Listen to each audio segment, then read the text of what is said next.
A single bead of condensation traced a path down her plastic cup, mirroring the cold indifference she felt from 35,000 feet in the air. On Global Atlantic Flight 432 to Frankfurt, Dr. Evelyn Hayes was just another passenger in seat 24B, a black woman whose complaints were met with rolled eyes and dismissive sighs. To the senior flight attendant, Brenda, she was an annoyance. To the obnoxious man beside her, she was invisible. But what no one in that pressurized cabin knew was that this woman, ignored and belittled, held a secret knowledge about the very machine carrying them across the ocean. A secret that would force a pilot to make a choice that would stun every single person on board and unleash a storm of karma that would change lives forever. The hum of the Boeing 707's powerful GE9X engines was a familiar lullaby to Dr. Evelyn Hayes. As an aerospace engineer with a PhD, from MIT, she didn't just hear the sound. She understood the symphony of controlled combustion and precision engineering it represented. She was on her way to Frankfurt to deliver the keynote address at the International Symposium on Advanced Aeronautical Materials, a pinnacle moment in a career built on brilliance and perseverance.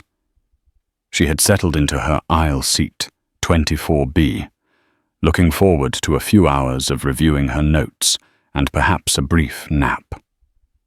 The trouble began subtly.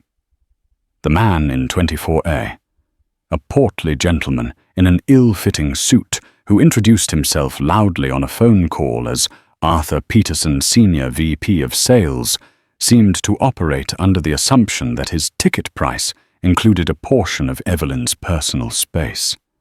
His elbow strayed constantly over the armrest, his newspaper rustled against her sleeve, and the scent of stale coffee radiated from him like a force field.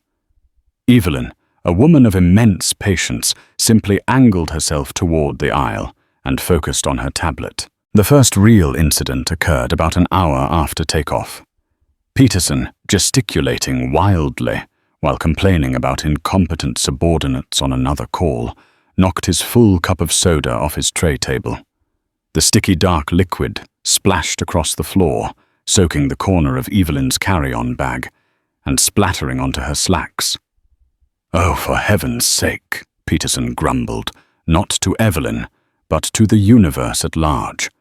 He made a feeble, pathetic attempt to dab at the mess with a single napkin before giving up entirely. He didn't offer a word of apology. Evelyn sighed, retrieved a pack of wet wipes from her purse, and began cleaning her bag. When the senior flight attendant, a woman with sharp features and a name tag that read, "Brenda," came by, Evelyn flagged her down politely. "Excuse me," Evelyn said, her voice calm and measured. "There's been a bit of a spill. My bag and the floor are quite soaked. Could I possibly get some extra napkins or a towel?" Brenda glanced down at the mess, her lips tightening into a thin, disapproving line. She looked from the puddle to Peterson, who was already engrossed in his phone again, then to Evelyn. Her gaze lingered on Evelyn for a fraction of a second too long, an assessment that felt less like customer service and more like a judgment. "I'll get some napkins when I come back through with the trash collection," Brenda said, her tone clipped and dismissive. She didn't offer to help clean it, nor did she reprimand Mr. Peterson for the mess. She simply turned and continued down the aisle. Evelyn was taken aback. The response was not just unhelpful, it was pointedly so. She watched as Brenda stopped 2 rows ahead to share a laugh with a passenger, her demeanor instantly transforming into one of warmth and charm. The contrast was jarring. Evelyn sat back, a familiar, weary feeling settling in her stomach. She had faced this brand of subtle, dismissive prejudice her entire life. It was in the way colleagues sometimes addressed her male subordinates, first the way security guards followed her in high-end stores, and now it was in a flight attendant's refusal to offer a simple courtesy. 20 minutes passed. The soda began to dry into a sticky, unpleasant film on the floor. Brenda passed by their row 3 more times, collecting trash from others, studiously avoiding eye contact with Evelyn. The message was clear. Her request was not a priority. Evelyn finally pressed the call button. A different, younger flight attendant named Chloe arrived, her expression open and eager to help. "Yes, ma'am." "How can I help you?" "Hi, Evelyn," said kindly. "My neighbor had a spill a little while ago. I was just hoping for a few towels to clean it up properly." "Oh, of course, I'm so sorry about that," Chloe said, her eyes widening as she saw the mess. "Let me grab the cleaning kit." "That looks awful." As Chloe hurried away, Brenda appeared as if summoned by the spectre of good customer service. She intercepted the younger attendant near the galley. Evelyn couldn't hear their words, but she could see the tense exchange. Brenda's sharp gestures, Chloe's crestfallen nod. Chloe returned a moment later, her face flushed with embarrassment. She held only a small stack of dry, flimsy napkins. "I'm so sorry," Chloe whispered, avoiding Evelyn's eyes. Brenda said, "She said we can't use the cleaning kits for minor spills. These are all I could get." Minor. Evelyn looked at the sticky mess, now attracting dust. It was anything but minor. It was a clear breach of protocol and hygiene. But more than that, it was a power play. Brenda was making a point, and Evelyn was the pawn. "Thank you, Chloe. I appreciate you trying," Evelyn said, her voice soft but firm. She took the napkins and did her best, feeling the stares of nearby passengers. They saw the spill. They saw her cleaning it herself. And they saw Brenda standing near the galley, with her arms crossed, a smug, unyielding expression on her face. The first seeds of a very public, very ugly conflict had been sown. As the flight droned on, over the vast, dark expanse of the Atlantic, the atmosphere in the cabin grew stagnant with recycled air and simmering tension. Arthur Peterson, emboldened by the flight attendant's clear siding with him, became even more insufferable. He reclined his seat with a violent jolt that nearly sent Evelyn's laptop tumbling from her tray table. He began playing a game on his phone, with the volume turned up, a cacophony of tinny explosions and jingles filling the air. Evelyn, determined not to let this man, or the hostile crew, ruin her trip, put on her noise-cancelling headphones. But peace was a fleeting commodity. During the meal service, Peterson, while reaching for a salt packet, managed to knock his plastic wine glass, sending a splash of cheap Chardonnay onto her arm and the sleeve of her blazer. This time he chuckled. "Whoops! Butterfingers," he said, not to her, but to no one in particular, before turning his attention back to his meal. That was the last straw. 2 spills, 0 apologies. Evelyn took a deep, steadying breath. She was not a confrontational person by nature, but there was a point where patience became complicity. She pressed the call button again. Predictably, it was Brenda who answered the call. Her approach slow, her expression already hardened into a mask of annoyance. "Yes," she said, the single word dripping with impatience. "I need to report a problem with this passenger," Evelyn stated clearly, her voice devoid of emotion. "He has now spilled a second drink on me, the first of which was never properly cleaned. He's creating a significant disturbance with his electronic devices, and his behavior is unacceptable." Brenda's eyes flickered to Peterson, who put on a show of theatrical innocence, shrugging his shoulders as if he were the victim of a baseless accusation. "Sir, is there a problem here?" Brenda asked, her tone toward him, soft and conciliatory. "No idea what she's talking about." Peterson scoffed. "I might have nudged a glass, that's all. She's been glaring at me since we took off. Some people just look for trouble, I guess." The implication hung heavy in the air. Some people. Brenda's gaze snapped back to Evelyn, and any pretense of professionalism vanished. "Ma'am?" She said, her voice now loud enough for the surrounding rows to hear. "I'm going to have to ask you to calm down.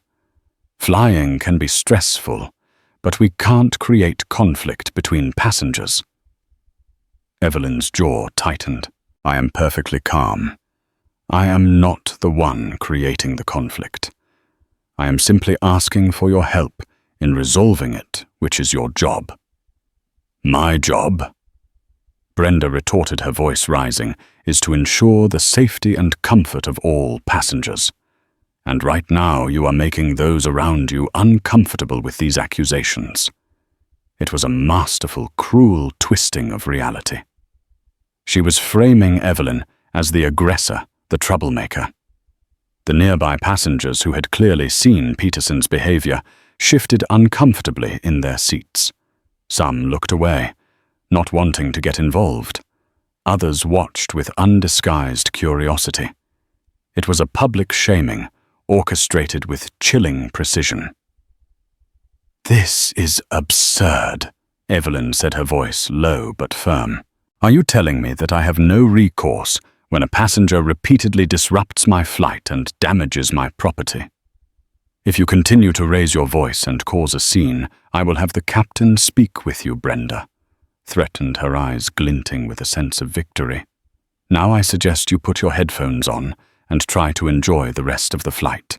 I won't be responding to this call button again." With that, she turned on her heel and walked away, leaving a wake of stunned silence.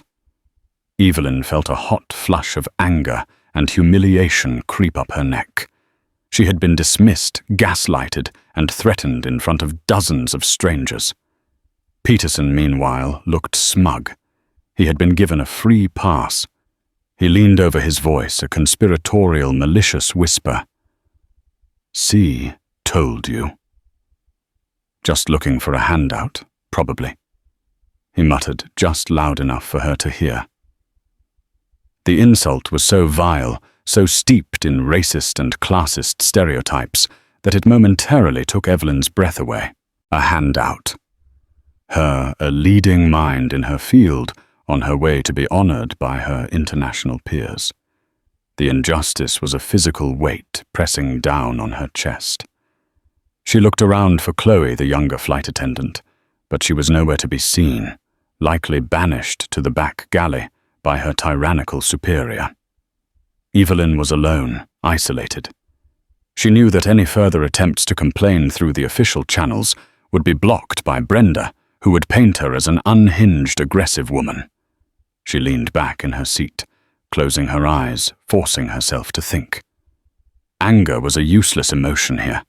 It would only feed into the narrative Brenda was crafting. She needed to be strategic. She needed to be smarter.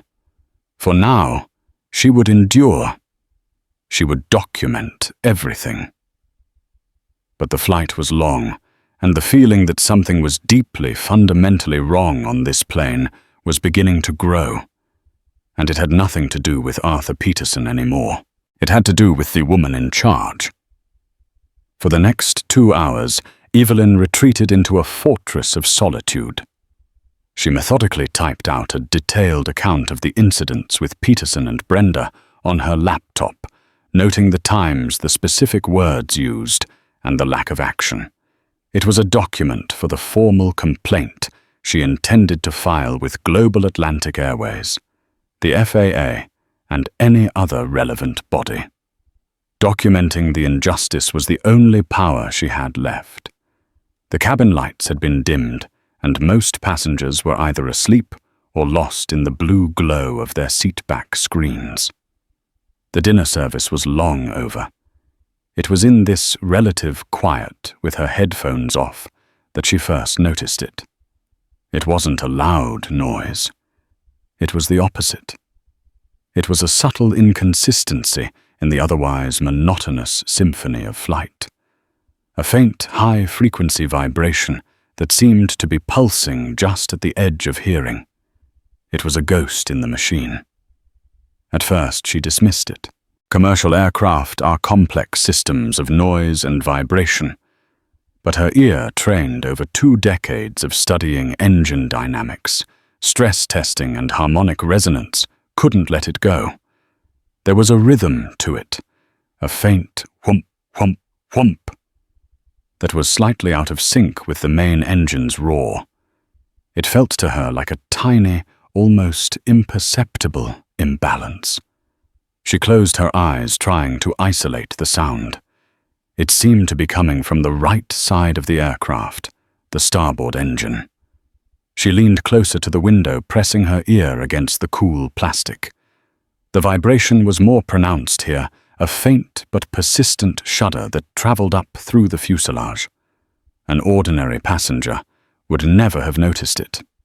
Even most pilots, buffered by the layers of technology in a modern cockpit, might miss it on their instruments unless it grew significantly worse. The automated systems were designed to filter out minor sensor noise. But Evelyn wasn't an ordinary passenger. She had spent a year at General Electric's research facility working on the composite fan blades for this very engine model. She knew its acoustic signature better than she knew some pop songs, and this was a discordant note. Her professional mind began to race, cataloguing the possibilities. A slight delamination on a fan blade, a developing imbalance in the main turbine shaft. A subtle variation in fuel flow to one of the injectors. Most possibilities were minor things that would be caught during the next routine maintenance check. But some were insidious. Some were the quiet harbingers of catastrophic failure. A turbine blade imbalance, if left unchecked, could lead to a fracture. A fractured blade traveling at thousands of rotations per minute would tear through an engine casing like a missile, potentially severing hydraulic lines, fuel lines, and even compromising the integrity of the wing itself. Her heart began to beat a little faster. Was she overreacting? Was the stress of the earlier confrontations making her paranoid? She tried to rationalize it, to dismiss it as jet lag or imagination. But her instincts, honed by years of data and disaster analysis, screamed at her. She had to say something. She knew with absolute certainty what would happen if she pressed the call button. Brenda would appear her face a mask of contempt and treat her concern as the ravings of a hysterical passenger looking for more attention.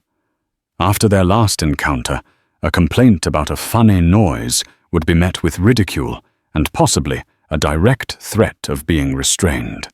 She couldn't risk it. She had to bypass Brenda. She stood up and made her way toward the rear galley, hoping to find Chloe. The walk was unsteady, not just from the normal motion of the plane, but from the almost imperceptible vibration she could now feel through the soles of her feet. Every step confirmed her fears. It wasn't in her head. She found Chloe in the galley, restocking coffee cups. Her shoulders slumped. She looked exhausted and defeated. "Chloe," Evelyn said softly, not wanting to startle her. The young flight attendant jumped her eyes wide, with a mixture of surprise and apprehension. "Dr. Hayes," she whispered, glancing nervously toward the front of the plane. "Is everything okay?" "Brenda told me not to. I know what she told you," Evelyn interrupted gently. "This isn't about the passenger in 24A. This is about the plane. I need you to listen to me very carefully. This is a safety issue." Chloe's expression shifted from fear to confusion. "A safety issue? What do you mean?" "I'm an aerospace engineer," Evelyn explained, her voice low and urgent. "My specialty is propulsion systems. I hear something in the starboard engine, a harmonic imbalance. It's faint, but it's there. It could be nothing, but it could also be a sign of incipient turbine blade fatigue. She used the technical terms deliberately. She needed Chloe to understand that this wasn't a passenger's whim. It was a professional assessment. Chloe stared at her, her mouth slightly agape. She was young, trained to handle medical emergencies, and unruly passengers not diagnose engine trouble. I don't know what that means, she stammered. Are you sure? I'm sure enough that the flight crew needs to know. Not Brenda, Evelyn added emphatically. The pilots, directly. Brenda will dismiss this and we can't afford that. Can you please get a message to the cockpit for me? Chloe's face went pale. To bypass the senior purser was a cardinal sin in the rigid hierarchy of a flight crew. It was insubordination. It could cost her her job. She looked down the long aisle toward the front where Brenda held court, and then back at the serious, unflinching face of the woman in front of her. She was caught between a tyrannical boss and a passenger making an unbelievable, terrifying claim. I can't, Chloe whispered, her voice trembling. She would kill me. I'm sorry. She turned away, unable to meet Evelyn's gaze, her fear overriding her duty. Evelyn's heart sank. Her last best channel to the cockpit had just been all closed. Defeated Evelyn returned to her seat. The vibration seemed more pronounced now, a sinister pulse that only she could feel. Chloe's refusal, while disappointing, was understandable. The young woman was terrified of losing her livelihood. Brenda had cultivated an environment of fear, and it was now actively endangering the aircraft. Evelyn's mind raced. She couldn't sit here and do nothing. The potential consequences were too catastrophic. If she was wrong, she'd face humiliation. If she was right and she did nothing, she would have to live with the knowledge that she allowed her own mistreatment to prevent her from saving hundreds of lives.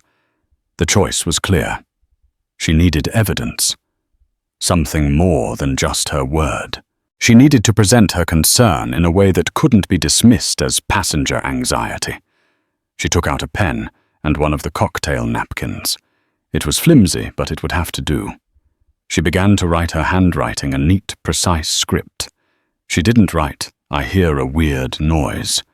She wrote, "To the captain and first officer, GA 432. Re-urgent observation regarding starboard engine, engine 2. My name is Dr. Evelyn Hayes, seat 24B. My field is aerospace engineering specializing in composite material, fatigue and propulsion dynamics, MIT PhD. I am detecting a low-amplitude, high-frequency harmonic resonance from engine 2 consistent with the early stages of a turbine blade imbalance. The frequency seems to be approximately 0.5% off the N1 fan speed, suggesting an issue in the low-pressure turbine stage. I strongly recommend monitoring the EGT exhaust gas temperature and vibration sensors for microfluctuations that may be filtered out by the standard EIKS display smoothing algorithms. This is not passenger anxiety. This is a professional assessment. She signed her name at the bottom. It was concise, professional, and filled with enough specific, verifiable technical jargon that no pilot could responsibly ignore it. It was a calculated gamble. It bypassed the flight attendant's subjective judgment and spoke directly to the pilots in their own language. Now how to deliver it? She saw Chloe moving down the aisle again, her face still pale. Evelyn knew she couldn't ask the young woman to risk her job again directly. She had to frame it differently. When Chloe was near, Evelyn held up the folded napkin. "Chloe," she said, her voice gentle but firm. I understand your position. I am not asking you to make a report. I am asking you to deliver a piece of paper. That's all. It's a note for the pilots. Standard procedure allows passengers to communicate with the flight deck via a flight attendant. If Brenda asks, you can tell her I insisted. The responsibility will be mine, not yours. She looked directly into Chloe's eyes. Hundreds of lives could be at stake. Please, just hand them the note. Chloe hesitated, her gaze darting from the napkin to Evelyn's determined face. The words, hundreds of lives, hung in the air between them. Her training, her very sense of duty, was at war with her fear of her superior. She saw the technical writing on the napkin, the calm certainty in Evelyn's expression. This wasn't a prank. This wasn't a tantrum. This was something real. With a trembling hand, she took the napkin. Okay, she whispered, her voice barely audible. I'll do it. She tucked the note into her pocket and walked quickly, almost running toward the front of the plane. Evelyn watched her go, her heart pounding against her ribs. She had done all she could. The fate of the flight was now in the hands of a terrified young flight attendant and a folded piece of paper. Minutes stretched into an eternity. Evelyn saw Brenda intercept Chloe near the cockpit door. There was another tense, hushed conversation. Brenda was visibly angry, shaking her head. Chloe stood her ground, clutching the note. Finally, with a gesture of pure fury, Brenda jabbed the entry code into the cockpit door and gestured for Chloe to go in, clearly intending to report her insubordination and Evelyn's disruptive behavior in one fell swoop. The cockpit door opened and closed. Chloe was inside. Evelyn let out a breath she didn't realize she'd been holding. The note was in the cockpit. Whatever happened next, she had breached the wall of ignorance that Brenda had built around her. She waited the faint, sinister vibration of the engine, a constant, terrifying reminder of what was at stake. Inside the cockpit of Global Atlantic Flight 432, Captain Marcus Thorne and his first officer David Chen were running through their routine oceanic checklist. It was a calm, uneventful night over the Atlantic, the sky a vast, star-dusted canvas. Thorne, a 25-year veteran with a reputation for being calm, meticulous, and fair, was sipping a cup of black coffee. The chime of the cockpit door was followed by a timid knock. "Come in," Thorne said, expecting a routine check-in. The door opened to reveal a flustered Brenda and a pale, trembling Chloe. Captain Brenda began, her voice syrupy with false deference. "I'm so sorry to disturb you, but we have a difficult passenger. A woman in 24B. She's been confrontational all flight, and now she's making up stories about the aircraft to get attention. She forced Miss here," she said, gesturing dismissively at Chloe, "to bring you this ridiculous note." Thorne raised an eyebrow. He disliked drama and had little patience for flight attendants who couldn't manage their cabin. He held out his hand. "Let me see the note." Chloe, her hand shaking, passed him the cocktail napkin. Thorne unfolded it. David Chen leaned over to read it as well. Brenda stood by the door, a smirk playing on her lips, confident the pilots would laugh it off and authorize her to issue a final warning to the troublesome passenger. But they didn't laugh. As Captain Thorne's eyes scanned the neat technical script, his entire demeanor changed. The casual relaxation vanished, replaced by a focused intensity. He read the note once, then a second time, more slowly. He pointed to the signature.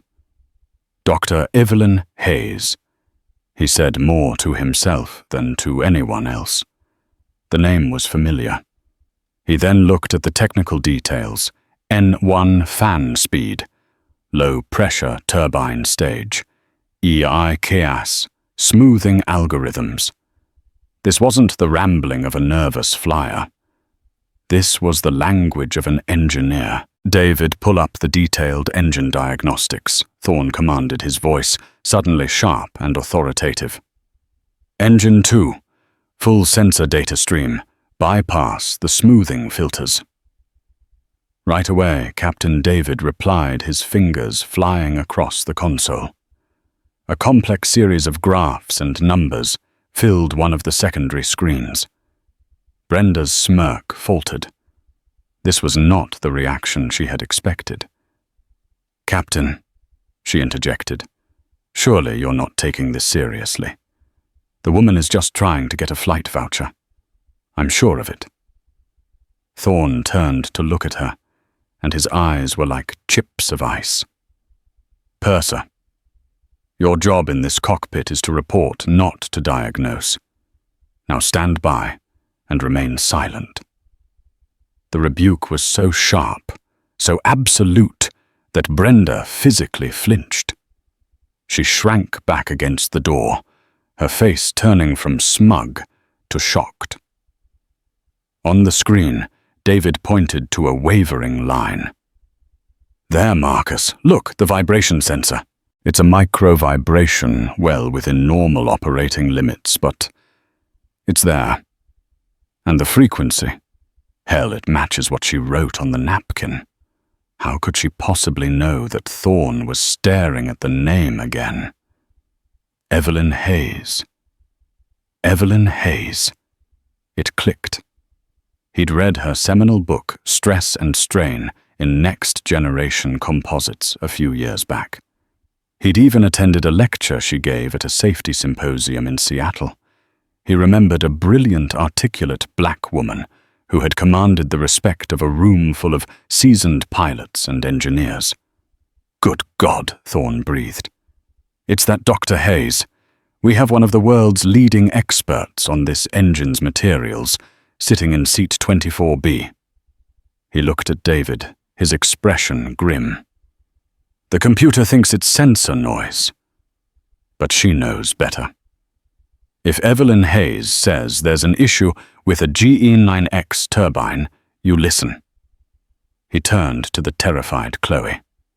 "Young lady, what's your name?" "Chloe, sir," she squeaked. "Chloe, thank you. You did the right thing. That will be all," he said, his tone softening for her. Chloe practically fled the cockpit.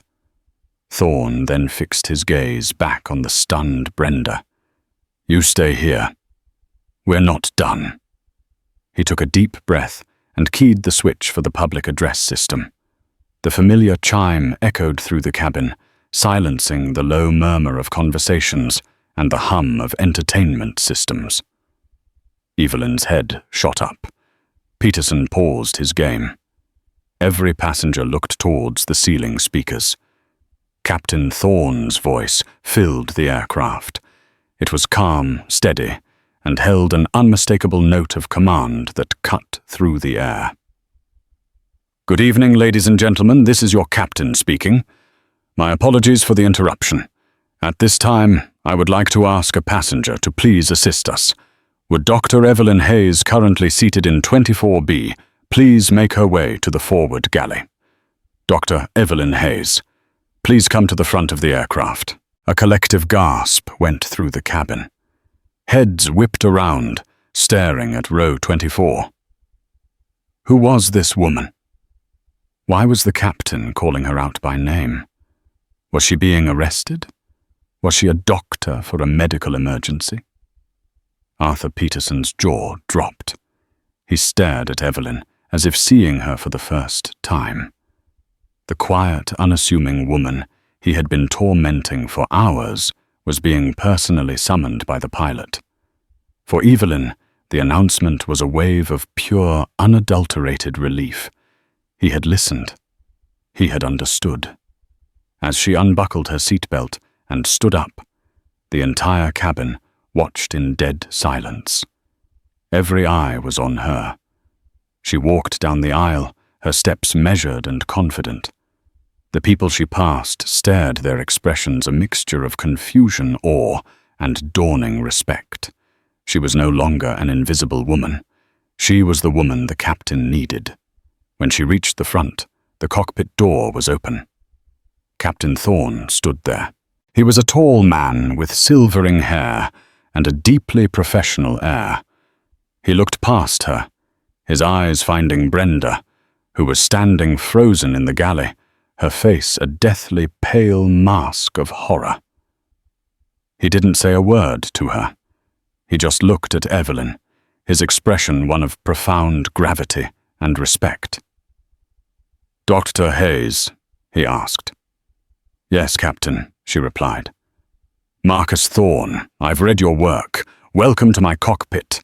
We need your help." And with that, he gestured for her to enter the flight deck, a place forbidden to passengers, in full view of the entire, utterly stunned cabin.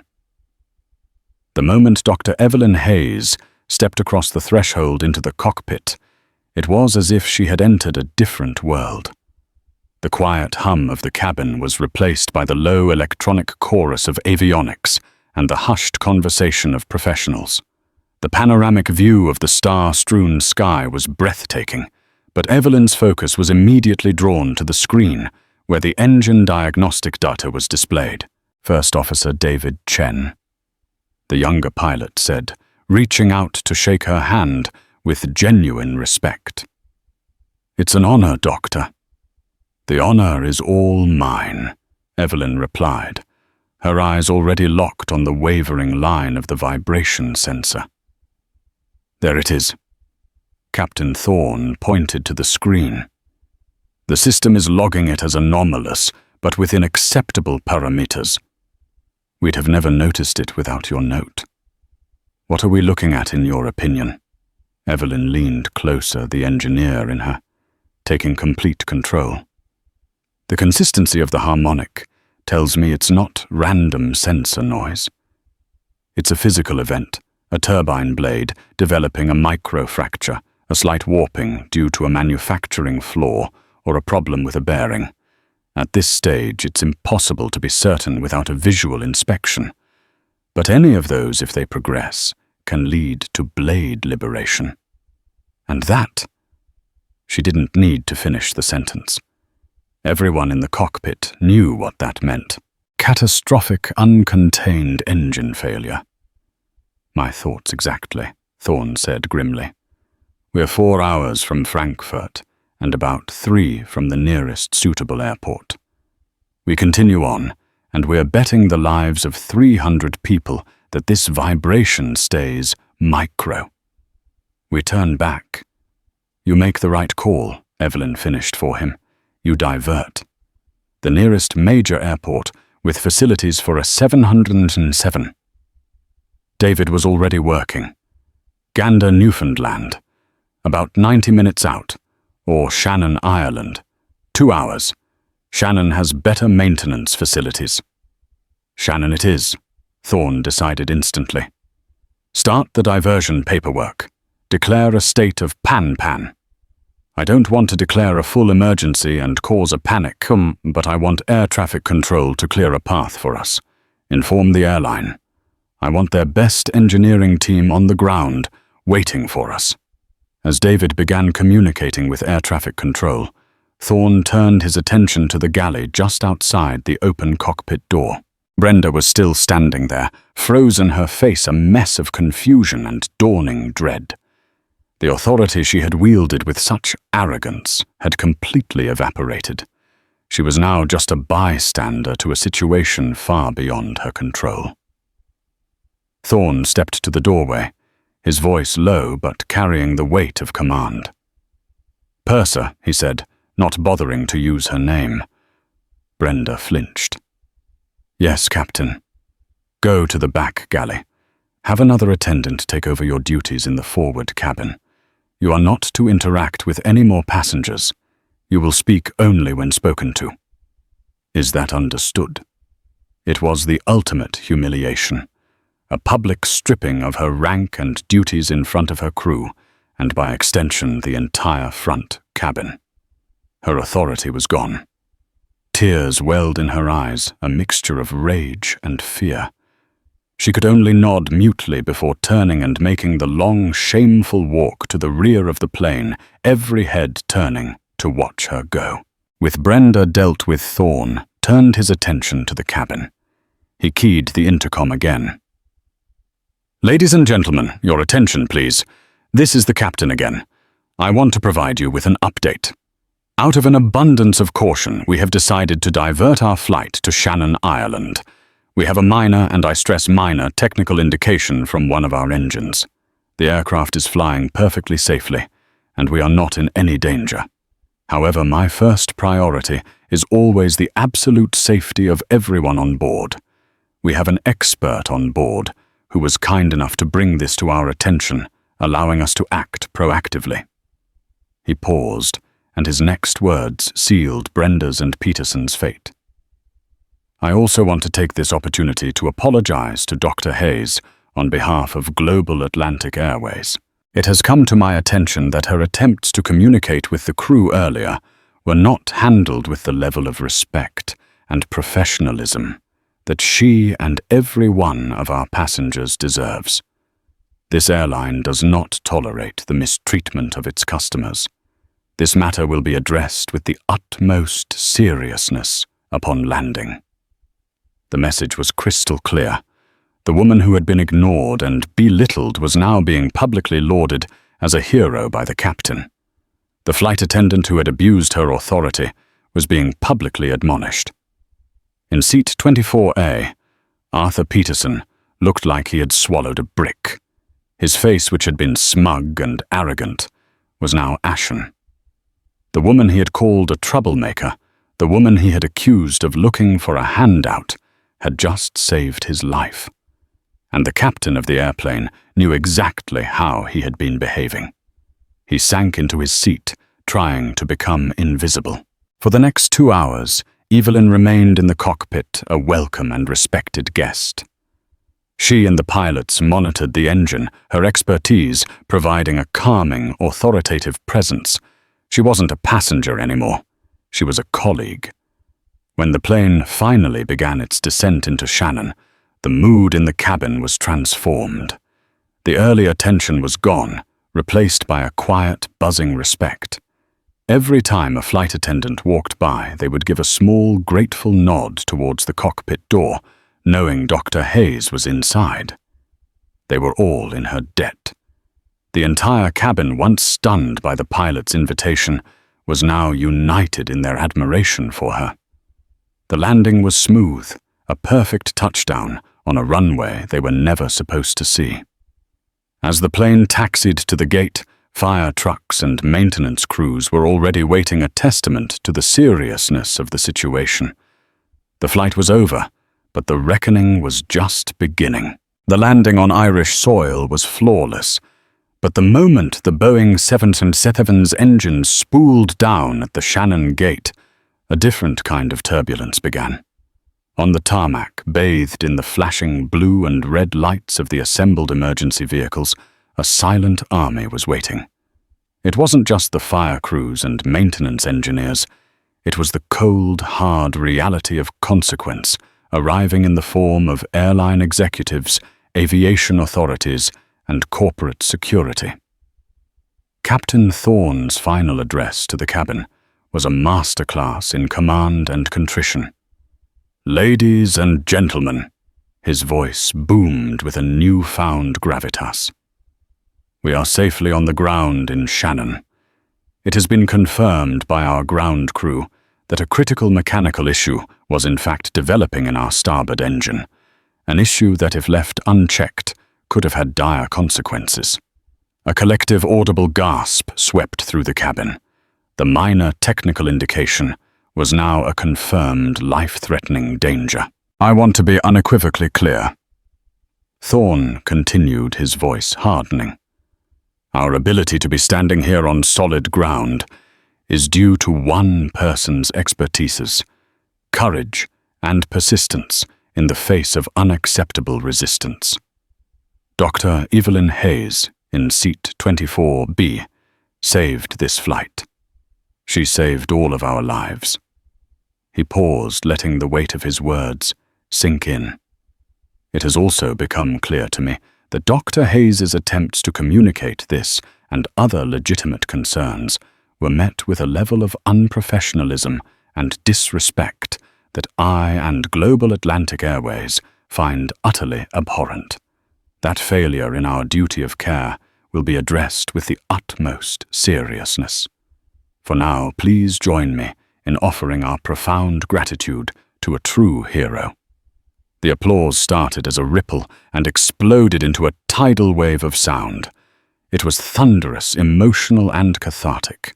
Passengers were on their feet, craning their necks, their faces filled with awe and a dawning understanding of how close they had come to disaster.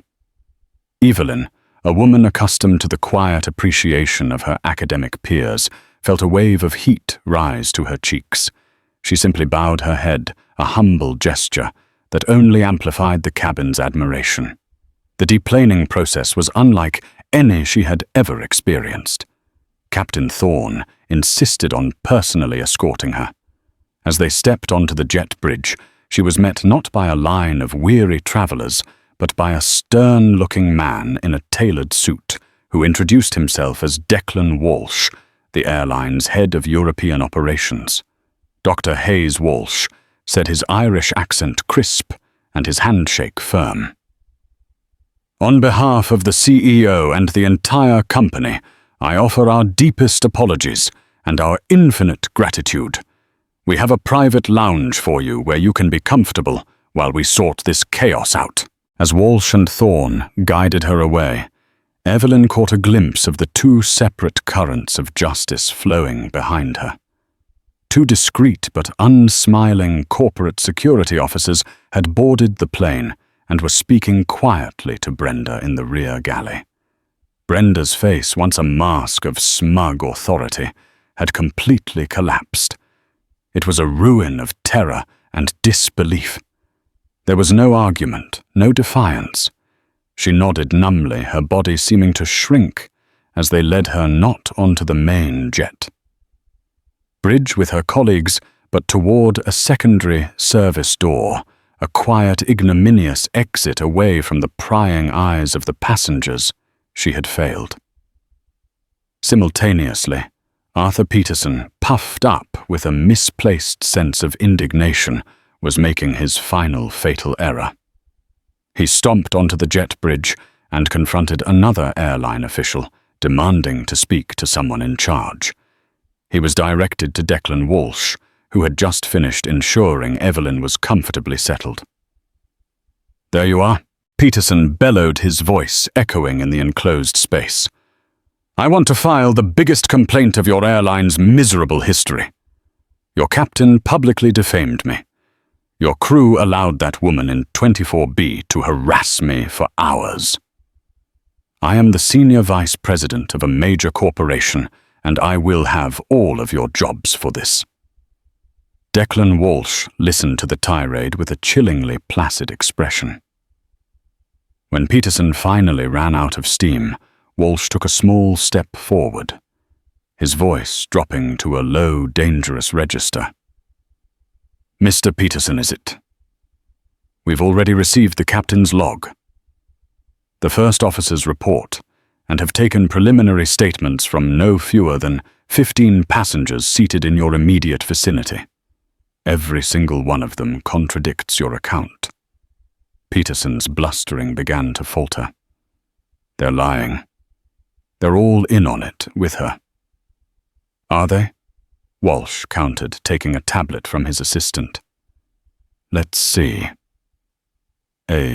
Mr. Gable in 25C states you acted like a boorish pig.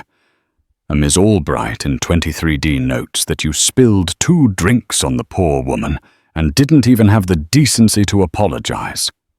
And my personal favorite from a couple in 25A and B is that you muttered a vile racist insult at Dr. Hayes after Purser Brenda took your side. Each statement was a hammer blow shattering Peterson's paper-thin bravado. His face cycled through a theatrical palette of red fury white shock and finally a sickly shade of grey fear. "But I'm a Platinum Medallion member." He stammered a last pathetic appeal to a status that had just been rendered meaningless. Sir Walsh said, his voice now devoid of any emotion except for cold, hard finality. "Your behaviour was not merely rude, it was a direct impediment to cabin safety. By engaging the senior purser in a petty conflict of your own, making you contributed to a command climate where a critical life-saving warning was almost fatally ignored.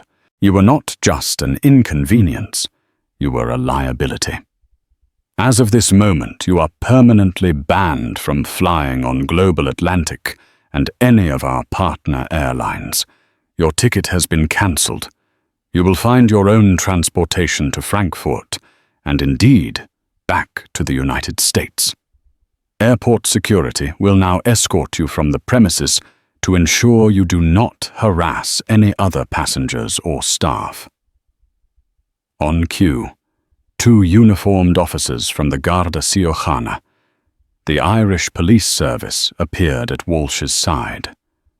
Arthur Peterson's world imploded. The power, the title, the arrogance, it all dissolved into a pathetic, sputtering whimper as he was led away, a vivid personification of karma made manifest. In a quiet conference room overlooking the airfield, the full picture came into focus. Liam, the lead ground engineer. His hands, still smudged with grease, showed Evelyn, Thorne and Walsh the borescope images on a large monitor. "There she is," Liam said, pointing to a dark, jagged line on the shimmering metal of a turbine blade. "A fatigue fracture. It's propagated nearly 1/3 of the way through the blade's root. Another hour or two at cruise altitude under that kind of centrifugal force. We wouldn't have been talking about a simple engine failure. The blade would have liberated. It would have been a catastrophic, uncontained detonation." The room fell silent. Captain Thorne, a man who had flown through combat zones and terrifying storms, slowly sat down, the colour draining from his face. "A detonation," he whispered. He looked at Evelyn, his eyes filled with a raw, profound gratitude that transcended professionalism. "You didn't just save a plane, Doctor. You saved my crew. You saved me. I will be in your debt for the rest of my life." The weeks that followed saw every loose thread of the incident tied into a tight karmic knot. The FAA, in conjunction with Irish authorities, launched a full investigation. Brenda was not only fired, but had her flight license permanently revoked for gross negligence and willful endangerment. The story, complete with eyewitness accounts from grateful passengers, went viral. She became a pariah, a textbook example of how petty prejudice can have lethal consequences. Chloe, on the other hand, was hailed as a hero in her own right. Her decision to trust Evelyn and bypass her superior was praised as an act of moral courage.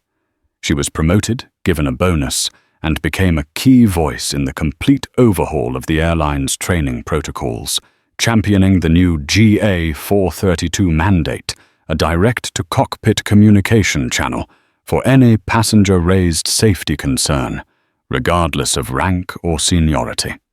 The news of Arthur Peterson's behavior reached the board of his company. Faced with a PR firestorm and the damning evidence from the airline, they terminated his employment for violating their code of conduct. Stripped of his title and his travel privileges, his professional network evaporated, leaving him adrift in a world that no longer tolerated his brand of belligerent entitlement. For Evelyn, the world transformed. The airline's CEO flew to Shannon to apologize in person and had a private jet take her to Frankfurt. Global Atlantic announced a $10 million endowment in her name at MIT, creating a new generation of Hayes scholars. She was offered a lucrative position on the airline's safety advisory board, a role she accepted determined to turn the terrifying incident into lasting systemic change. Her keynote address in Frankfurt was no longer just an academic presentation. It was a testimony. She spoke of material stress and metal fatigue, but she wove into it a powerful narrative about the fractures in human communication, the brittleness of prejudice, and the incredible strength that comes from listening, respecting and trusting in the hidden expertise that surrounds us all. The standing ovation was deafening a roar of approval, not just for the engineer, but for the woman who at 35,000 feet refused to be silenced. In the end, the story of Flight 432 isn't just about a close call in the skies. It's a powerful reminder that heroes don't always wear capes. Sometimes they're the quiet, brilliant minds sitting right next to us, the ones whose voices are too often ignored. Dr. Evelyn Hayes wasn't looking for a fight. She was simply asking for the basic respect every human being deserves. The arrogance of Brenda and the entitlement of Arthur Peterson created a dangerous bubble of ignorance, a bubble that was burst by Evelyn's expertise and Captain Thorne's decisive leadership. It's a story of karma, yes, but it's also a story about the profound consequences of listening to one another and of recognizing the extraordinary potential that can be hidden in the most unexpected places. If this story resonated with you, and you believe in the power of quiet courage and karmic justice, please take a moment to support our channel. Hit that like button to let us know you want more stories like this, and share this video with someone who needs to hear it. Most importantly, subscribe and ring that notification bell so you never miss another incredible true-life tale. What did you think of the captain's decision? Let us know in the comments below. Thank you for listening.